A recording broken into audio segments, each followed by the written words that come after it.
Excelentíssimos examinadores, vou discorrer sobre fato típico, que é o primeiro substrato do crime. Mas antes de adentrar no fato típico propriamente dito, é interessante apresentar as três correntes doutrinárias que subdividem o crime em dois substratos, 3 ou 4. A teoria bipartite do crime, dentro do conceito analítico, ela preconiza que o crime é composto de fato típico e ilícito apenas, e a culpabilidade seria pressuposto para a aplicação da pena. Para a teoria tripartite, que é a majoritária, o crime seria composto de fato típico, ilícito e culpável. Para a teoria quadripartite, o crime seria composto de fato típico, ilícito, culpável e punível. Bom, adentrando no fato típico propriamente dito, vamos trabalhar como o fato típico é hoje em dia, adotado pelo Código Penal. Como que é essa figura do fato típico na noção do Código Penal? O fato típico no direito penal brasileiro, ele é composto de uma conduta, ele é composto de um nexo de causalidade ou relação causal, um resultado jurídico e uma tipicidade, certo? Vamos tratar de cada um desses elementos, então, para ficar bem claro. A conduta, dentro da fase atual que vivemos, ela se baseia na teoria de Hans Welzel, que é a teoria finalista da ação.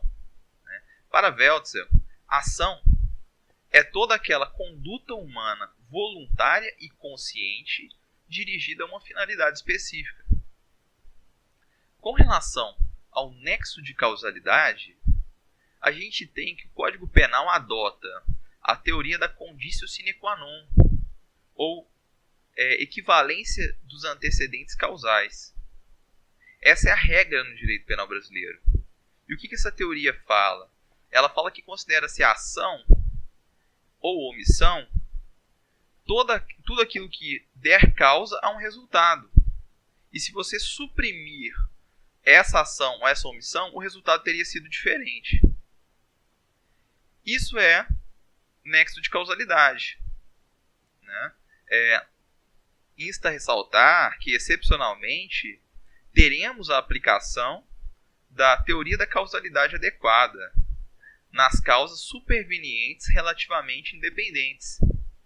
Um exemplo João alveja José, e José, a caminho do hospital, a sua ambulância que estava conduzindo José capota e ele morre por conta disso. Isso é uma causa superveniente relativamente independente, e esse é um exemplo clássico que a doutrina traz, né? Por ser relativamente independente e superveniente, adotaremos a teoria da causalidade adequada, que é uma mitigação à teoria da equivalência dos antecedentes causais.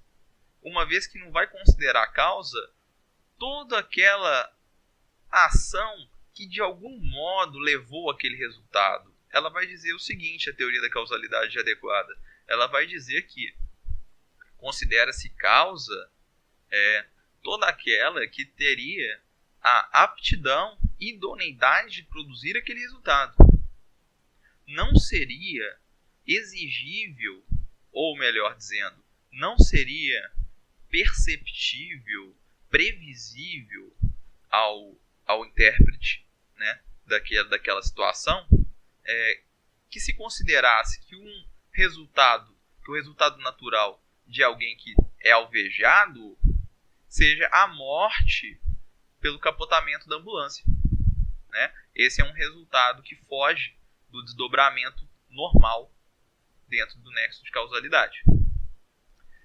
Como resultado, a gente tem vamos dizer assim, um resultado que deve ser penalmente relevante, e esse resultado é o resultado jurídico, não o resultado naturalístico. Se estivéssemos diante do resultado naturalístico dentro do fato típico, a gente teria uma série de crimes que não haveria este elemento, resultado, uma vez que os crimes formais possuem apenas resultados jurídicos, não resultados naturalísticos, pois resultados jurídicos é aquele previsto pela norma penal. Já o resultado naturalístico é aquele que traz alteração no mundo exterior. Uma injúria, por exemplo, não traz alteração no mundo exterior, somente a subsunção do fato com a norma penal. Bom, por fim, temos que falar da tipicidade, que dentro do finalismo de Wetzel, ela é uma tipicidade material. Então, para ser considerado crime, não basta que aquela ação causadora de um resultado jurídico, né, ligada por um nexo de causalidade, atinja um bem jurídico formalmente dizendo, né, um bem jurídico formal somente. Ele tem que trazer um relevante dano àquele bem jurídico, né, porque estamos diante do direito penal, que é a última ratio, né, o ramo mais agressivo do direito. Portanto, há que se falar em tipicidade material, né? E dentro desse tema tipicidade material, ressalta a importância do princípio da insignificância. O princípio da insignificância, atualmente, ele é considerado pela doutrina e pela jurisprudência como uma causa supralegal de exclusão de tipicidade material, né? E para a sua caracterização, conforme preconiza o STF, faz-se necessário o preenchimento de requisitos de ordem objetiva. Quais são esses? Mínima ofensividade da conduta do agente, reduzido grau da reprovabilidade do comportamento, nenhuma periculosidade social da ação e inexpressividade da lesão jurídica. São esses 4 os vetores para a caracterização do princípio de insignificância. E o STJ, através da sua 5ª turma, ele traz também um requisito de ordem subjetiva, que é a questão da reincidência, de o imputado possuir inquéritos em andamento. Tudo isso obstaria para o STJ a questão da aplicação do princípio da insignificância. Bom, prosseguindo, temos que falar que dentro do finalismo de Wetzel, trabalhado então o fato típico de Wetzel, nós teremos que o dolo e a culpa vão integrar a conduta. Daí que se falar que a conduta tem que ser dolosa ou culposa, pois veda-se a responsabilização penal objetiva. E esse foi um avanço do finalismo, já que para todas as correntes anteriores, né, dentro da teoria clássica, dentro do neocantismo, nós temos que o dolo e a culpa, eles não integravam a conduta, eles integravam a culpabilidade. Portanto, os tipos penais, eles não seriam, como é no Código Penal brasileiro, um tipo penal culposo ou doloso, né? No caso, haveria só um tipo penal, e o dolo e culpa seria um elemento psicológico do indivíduo. Então, o tipo penal seria o mesmo, tanto para quem pratica o crime doloso e o crime culposo. Somente no final é que o juiz decidiria, dentro do âmbito de aplicação de pena, se o agente agiu com dolo ou culpa, sendo então um liame psicológico a culpabilidade e o dolo, né? A culpa e o dolo seria um liame psicológico entre o indivíduo e o crime praticado. É interessante ressaltar que dentro do finalismo de Wetzel, adota-se a teoria do ratio cognoscendi, que é a ideia de que o fato típico ele é um indício da ilicitude, né? Tivemos outras fases dessas teorias aí que demonstram a dependência do fato típico da ilicitude, né? Num primeiro momento, na teoria clássica, nós temos a fase da independência total, né? No caso, o fato típico e a ilicitude eram totalmente independentes.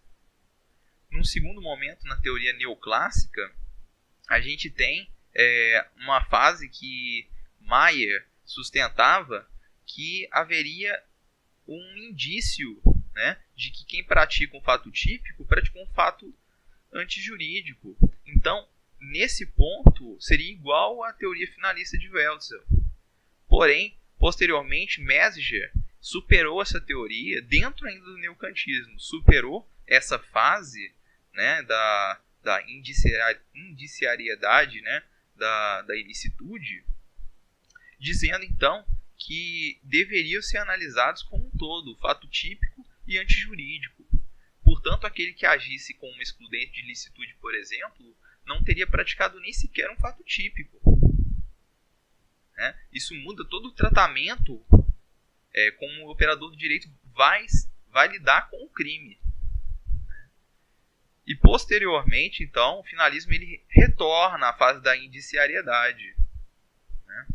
É interessante ainda falar que dentro dessas teorias existe a teoria da tipicidade conglobante, que foi desenvolvida pelo jurista Eugênio Zaffaroni. Ele vai dizer o seguinte, ele vai dizer que não basta que um fato seja típico do ponto de vista formal. A tipicidade conglobante, portanto, ela é formada de tipicidade formal, que é a subsunção do fato à norma penal, mas também envolve a tipicidade conglobante. A tipicidade penal envolve o fato, a tipicidade formal, mais a tipicidade conglobante. E o que seria a tipicidade conglobante? Seria toda a afronta ao ordenamento jurídico. O ordenamento jurídico ele tem que ser visto como um todo. Se existem normas, ainda que de outro ramo jurídico, que autorizam, que permitem ou que fomentam determinada atitude, determinada conduta, o direito penal ele não pode incidir sobre essa conduta, sob pena de ser contraditório com todo o ordenamento jurídico. Né? E para os adeptos da tipicidade conglobante, se a gente estivesse diante de um estado de necessidade, uma legítima defesa, um exercício regular do direito, estrito cumprimento do dever legal, não estaríamos diante de uma excludente de ilicitude, mas sim diante de uma excludente de tipicidade, pois o próprio ordenamento jurídico permite tais condutas. Né? E é interessante fazer um paralelo com a teoria do ratio essendi, que também haveria, nesse caso, de uma excludente de ilicitude, na realidade, a exclusão da tipicidade, da própria tipicidade. Pois, como preconizava Messinger, o tipo penal e a ilicitude, ou seja, o injusto penal, que é a formação, né, composta por fato típico e ilícito, eles têm que ser analisados como um todo. Aí que se falar em tipo total de injusto. Né? A partir dessa ideia ainda foi desenvolvido por outros doutrinadores a questão do injusto, dos elementos negativos, né, do injusto, onde o fato típico ilícito ele teria elementos positivos, que é a própria descrição do fato típico, né, e teriam elementos negativos também, que seria, por exemplo, não estar agindo em um estado de necessidade, uma legítima defesa. Né? Presentes elementos positivos e negativos, aí sim estaríamos diante de uma tipicidade penal para a teoria do ratio essendi.